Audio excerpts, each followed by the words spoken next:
દેશવ્યાપી રાષ્ટ્રીય પોલિયો રસીકરણ અભિયાન અંતર્ગત અંકલેશ્વરમાં આજે પોલિયો રસીકરણ કાર્યક્રમનો પ્રારંભ કરવામાં આવ્યો હતો।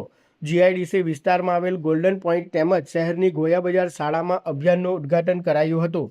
કાર્યક્રમ દરમિયાન 0 થી 5 વર્ષ સુધીના બાળકોને પોલિયો રસીના 2 ટીપા પીવડાવી અભિયાનની શરૂઆત કરવામાં આવી હતી।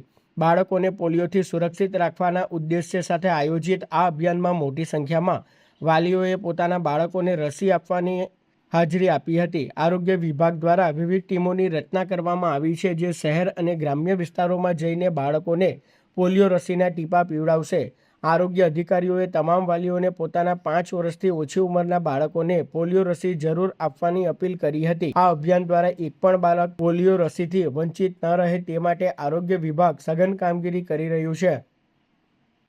આજરોજ રાષ્ટ્રીય પલ્સ પોલિયો અભિયાન અંતર્ગત આજે તમામ જીઆઈડીસી વિસ્તાર તેમજ શહેરી વિસ્તારમાં 0 થી 5 વર્ષના તમામ બાળકોને પોલિયોના 2 ટીપા આપવામાં આવશે, જેથી બાળકો પોલિયો રહિત થઈ જાય અને એમને પોલિયોનો ચેપ ન લાગે।